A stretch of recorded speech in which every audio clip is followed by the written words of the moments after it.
Our channel, Pinay Punjabi Vlog. Ngayon, Jabas? naghanda ako ng pagkain ng asawa ko kasi galing gym. Ayan, ang pagkain niya. Ayan, ipamintinas ko sa kanya kasi babalik siya ng gym. Ayan, kasabay na rin yung mga anak namin sa umaga. Yan ang agahan namin. Ayan sila. Yan ang pagkain namin. Nakasabay na rin kami sa kanila. Ayan yung mga anak namin. Ayan. Ito si Kulit dati. Ayan siya. Ayan yung pangalawa.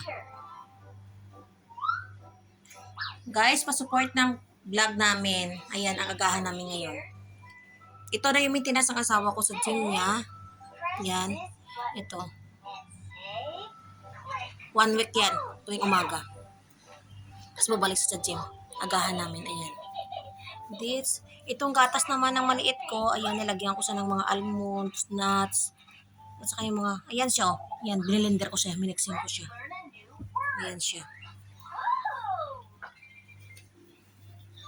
Ayan siya. Ayan sila.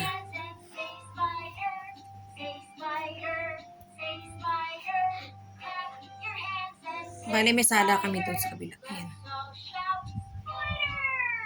Dito kami sa kwarto kasi tayo yung television. Hindi kami talaga ng television sa labas kasi mahirap na maabot nila. Dito kami sa tabi ng higaan namin. Ayan, nilapag ko sa dyan. Hindi na kami gumagamit ng beads kasi yung frame dito kasi baka malaglag sila.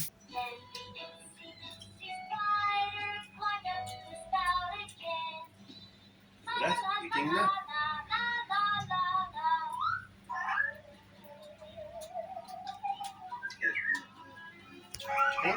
Ayan, bali dito kami na kumain sa loob.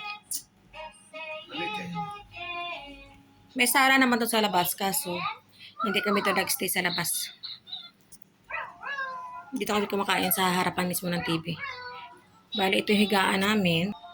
Bali dito kami sa kwarto ng mga bata. Ayan. Ayan. Yan higaan namin. Wala na kaming frame. Malaruan niya kailangan tabi niya yan. Ayan. Kaya kailangan nakakalong sa kay daddy niya. Palagi silang ganyan.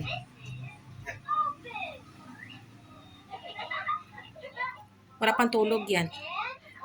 Pagdating, namili siya ngayon. Tapos pumunta ng gym.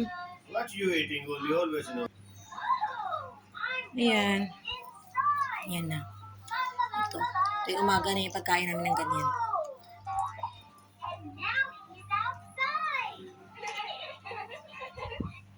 At nakapalibot dito kailangan, ayan. Memorize na yan ang panganay namin lahat-lahat. Ayan. Kailangan puno yan kasi para masaulo niya. Kung papasok siya ng school, alam niya na. Dito po sa kabila. Ayan. Masaulo niya na lahat-lahat yan eh. 3-year-old pa lang siya pero sa ulo niya na yan. Alam niya na basahin. Alam niya basahin. Mag-ano siya magbilang. Kahit yung walang mga pangalan, alam niya basahin. Katulad nito, wala nakalagay na pangalan. Alam niya basahin. Yeah. Thank you guys sa panonood ng channel namin. Kahit pa kunti-kunti lang yung pag-upload namin kasi minsan may saltik tong pag-upload ko. Hindi ko alam kung anong nangyari dito. Basta ako nag-upload lang ng memory ng mga anak ko. Salamat.